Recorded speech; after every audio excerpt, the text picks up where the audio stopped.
everybody? This is Freddie G with another episode of School of Hard Knocks. I think it's episode 19, if I ain't mistaken. Um, Coming to you live from Tuesday night. The following weekend of this college football season, and we're gonna get into some NBA, man. I gotta get into this NBA shit before, cause the season's gonna start here soon, also in about a week or two. So we eventually gonna get to that, but in the meantime, let's go ahead and get into first part of this episode with the college football. I forgot to mention the other day, and I hate that I did because I owe so much. Nick Saban had was accepted to the National College Football Hall of Fame the other day, and it just, man, it's amazing watching one of the what to me the greatest college football coach in college football history, to give his flowers, because nobody nobody has done what he's done. Even the great Paul Bear Bryant, couldn't do what Saban. Like, Saban has won 7 national championships, two different schools. We don't really count the LSU. I mean, we do, but we don't too much count out the LSU. But Saban went on to win 6 national championships in Alabama from 2009 all the way to 2021, and that in itself is one of the greatest things, like, you could ever as a coach, like, especially as a coach, like, as a coach, it's monumental.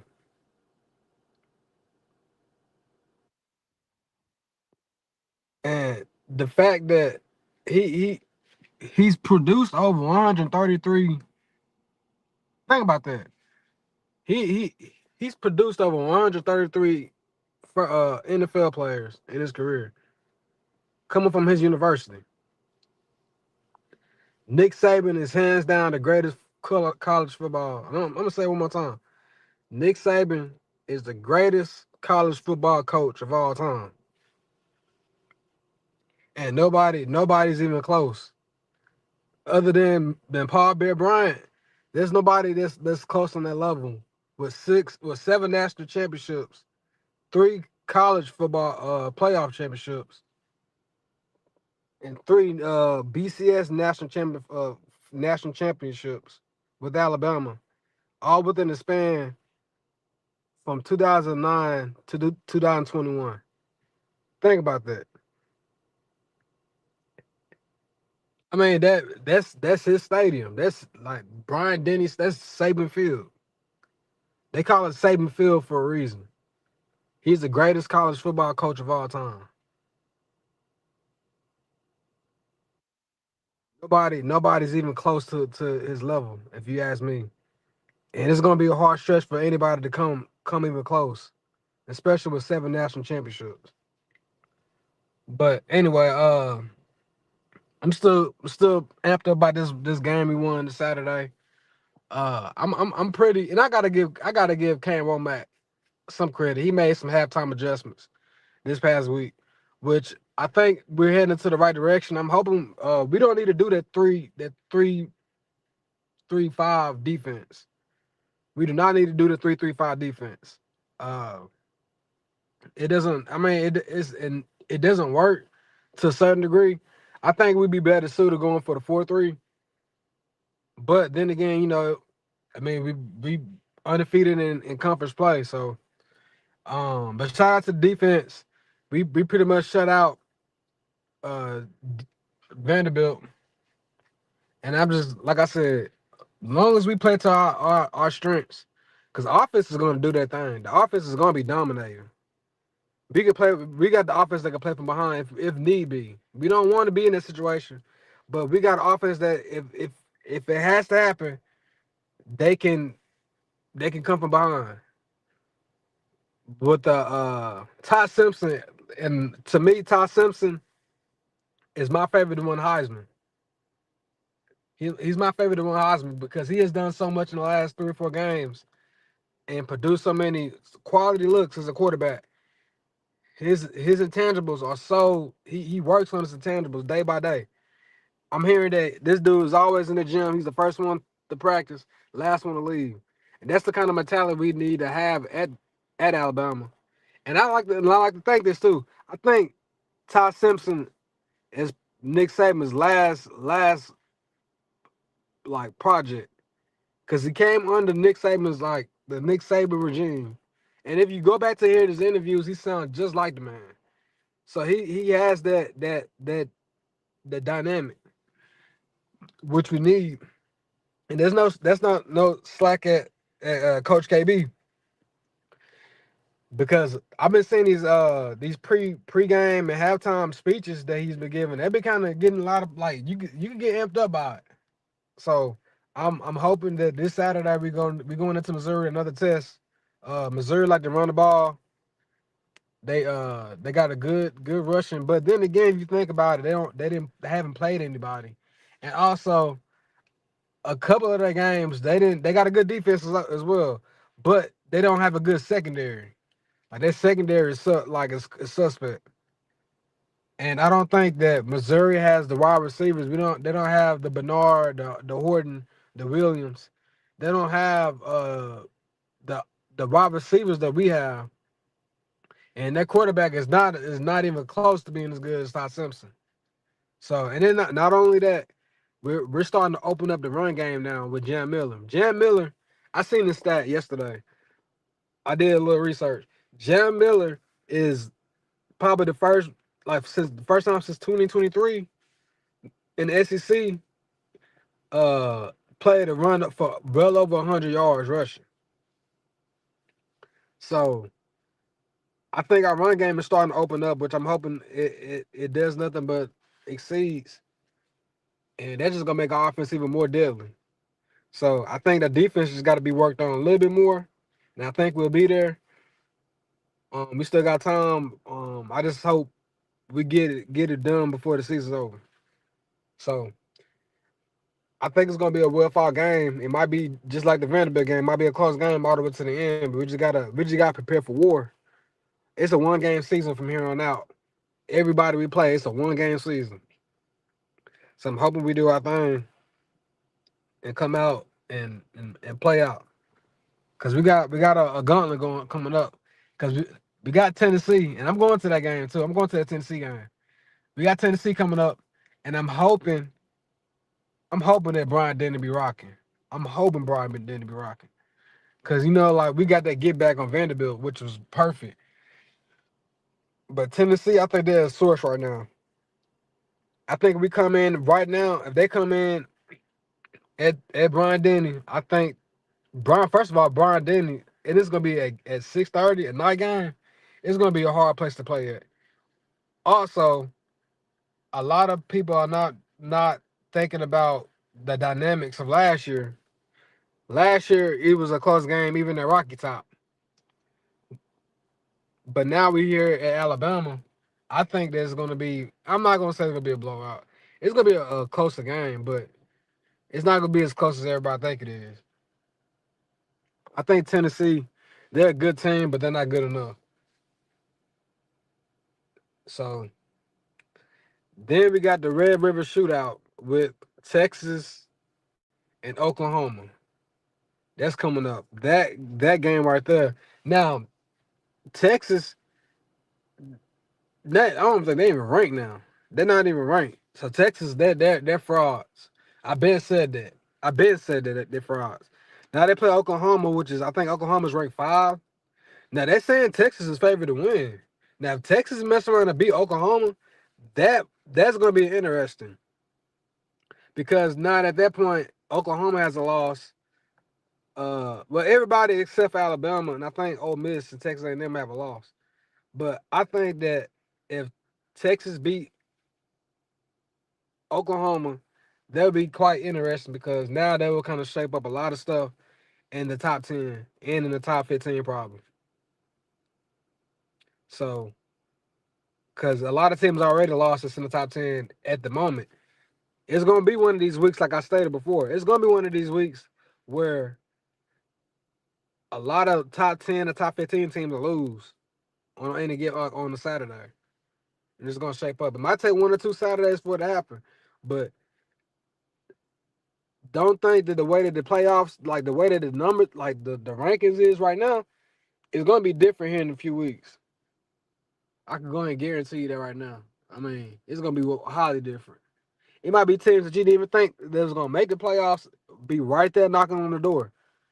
But that's how it goes. That's really how it goes.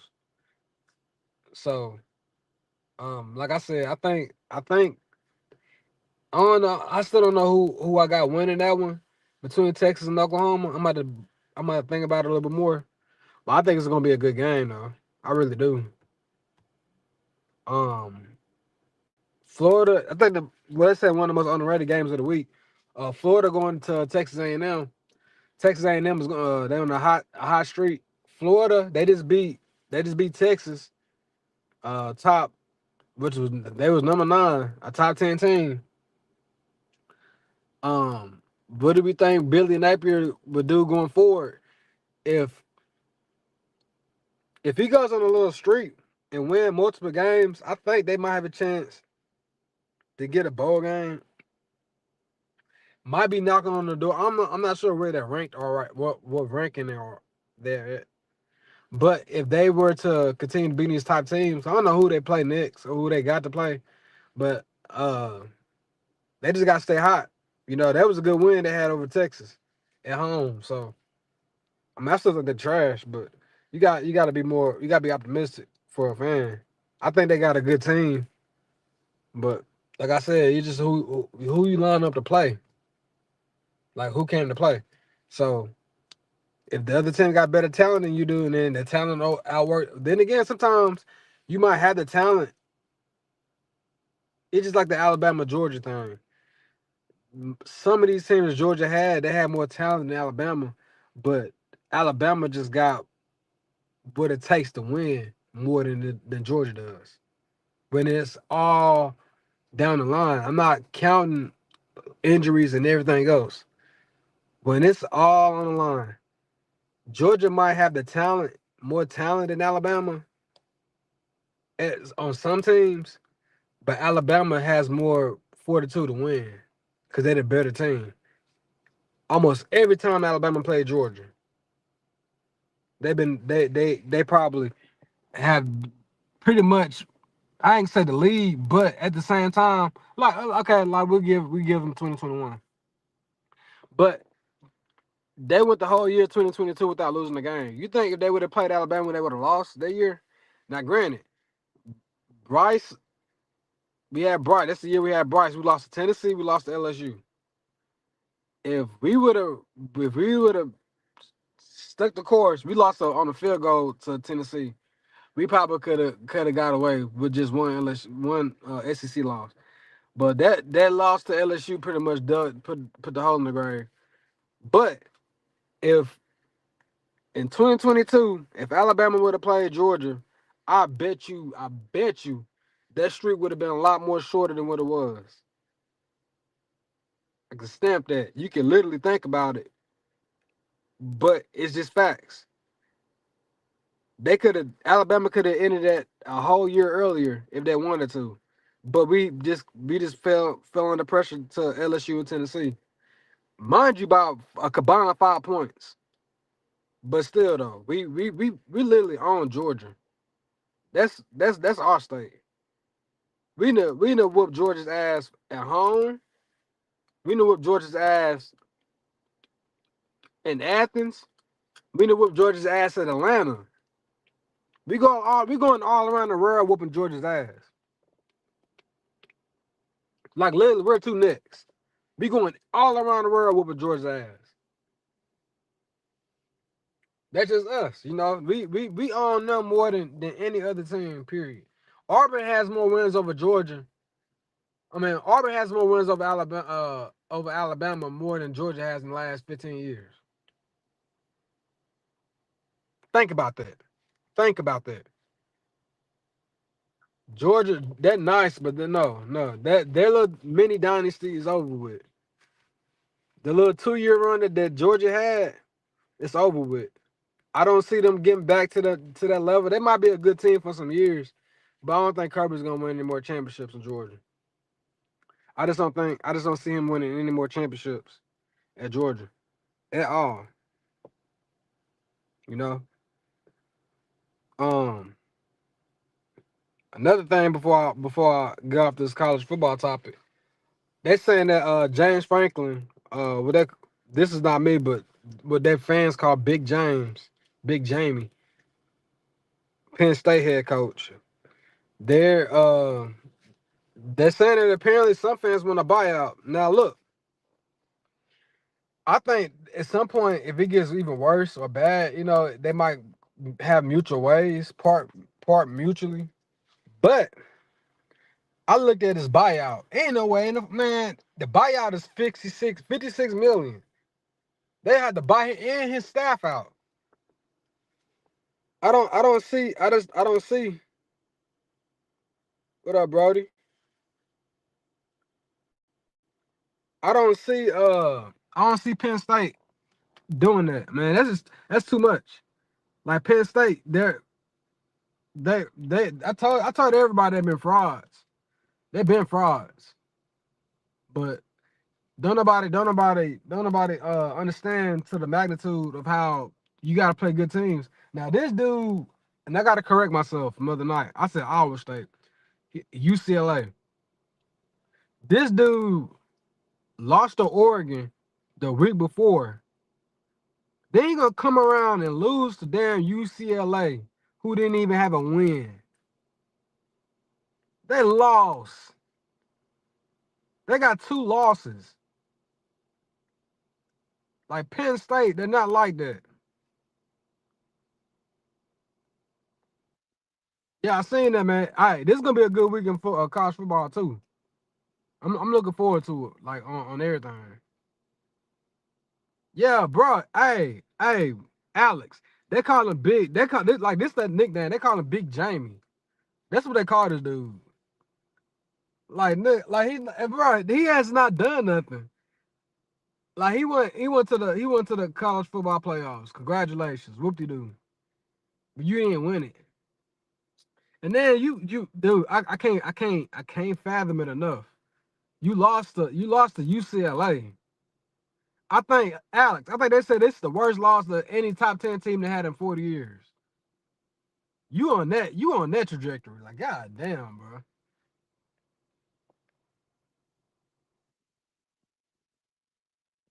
That's facts. They're not like that, man. They're not like that at all. I don't know how they been how they been ranked that high anyway. But to each his own. They talking about they want to fire him, man. I don't know. That's a lot of money they got to pay, dude. But they gonna lose a couple more games though. I already know that they're gonna lose a lot more games. They're gonna lose a lot more games. Now look, I'm gonna go into this NBA, man. Now, yesterday afternoon, I was on my phone. I sent a notification. Like a lot of people text me was like, "Yo, you seen that thing? You seen that you seen LeBron? You seen LeBron? Hold on, Penn State hasn't done. Man, you know how sorry Penn State is, bro. I didn't even know they went to Penn State. That's how sorry I did. Like I didn't even know Saquon Barkley and Micah Parsons went to Penn State, bro. That's how sorry Penn State is. That just proved my point, dude.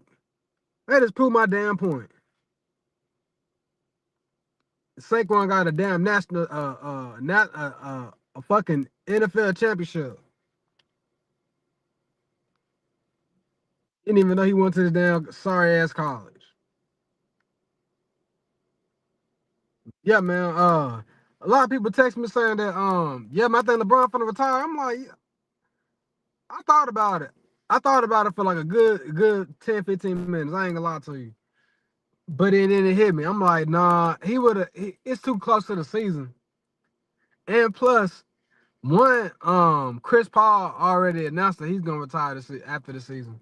So I don't think he would want to run on his buddy parading or shit. But I know that this dude was on goofy timing, man. This dude did a whole decisions part two, a playoff on his own part one decisions, where he announced that everybody thought that this dude was going to announce his retirement. Come and behold, it was all a liquor commercial. Like this dude, he full of it, bro. He full of it. Cause now you fucking with your own fans now.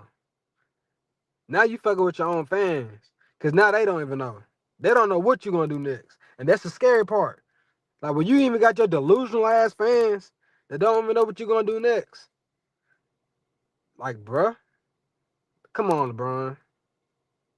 Come on, Jay Reed. You got your sorry ass son out here. Ain't even like, why is he even on the team?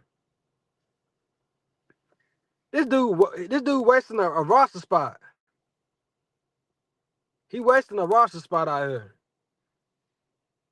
He 1 for 12 in games, and I seen that notification from ESPN on my phone yesterday. It said watch this put back dunk that Bronny had. I'm like, okay, let me look into this. Man, the dunk wasn't even all that, and then over that, it was like straight lane, like it was nobody even around. So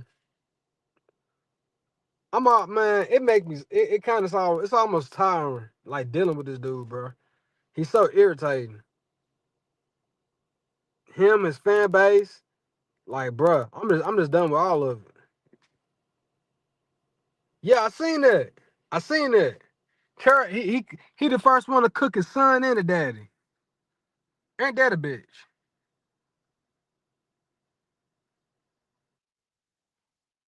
That's why Steph Curry. I'ma always say that Steph Curry on LeBron, bro. Steph Curry on LeBron. When you got somebody that's won 4 championships in your era and beat you 3 times out of that, I don't give a damn about the KD. He beat you with and without KD. And only one you have against him is the little 3-1 debacle where you know all that stuff behind it was all semantics. Then you know this dude, if he wins another championship, if Steph Curry wins another championship, I don't want to hear no more go talk about LeBron shit. This go talk shit about LeBron is over with. Cause now you got a dude that won more in your era and he beat you 3 times and swept you one. He swept you out of your own town. So look, I mean, just how you look at it, man.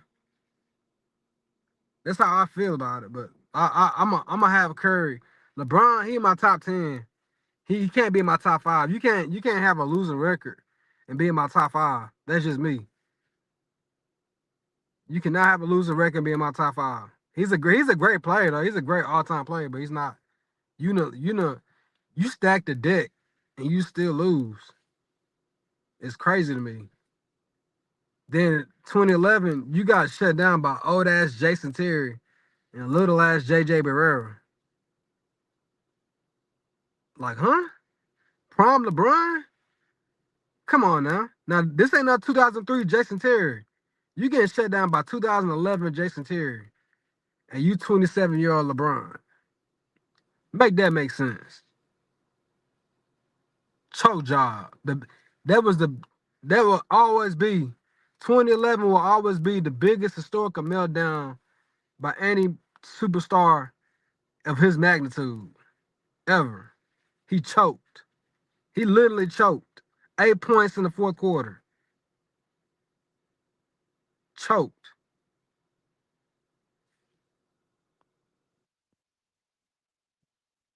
Yeah, man, they got a good chance though. They do got a good chance, man. Y'all got a good squad. Y'all Al Horford, I think he adds to the team for sure. Cause like now you got somebody that's a true center. I don't think y'all had this to me, I ain't gonna lie, Alex. This probably the first time since like Andrew Bogut, like as far as center wise, y'all done had like an actual true professional center. And and you comparing Al Horford to, man, come on now. Al Horford's gonna he's gonna, even though he's older, I think he's gonna have a good season. Jimmy gonna do his thing. Steph, Steph gonna have a good season. Draymond, I just hope he don't be with the semantics and shit. I really do. I hope he do not be with the semantics. But when you got Steph Curry, Jimmy Butler, Al Horford, Buddy Hield, and Draymond Green, and some key pieces on the side, it's gonna be a deadly sighting on the West. I'm not gonna lie. That's gonna be deadly for everybody on the West. I think they're gonna be my pick to come out the West, to be honest with you. I got the Warriors coming out the West. I'm gonna go ahead and make that preseason pick right now.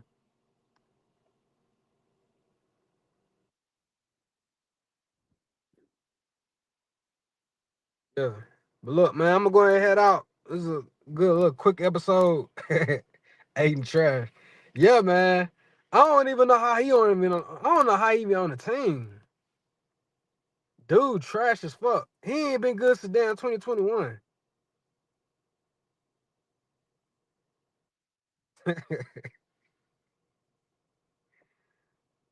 But yeah, man. Look, I'm gonna go ahead out. Appreciate Alex pulling up, Brody. I might pull back up tomorrow, man. Depend on, depend.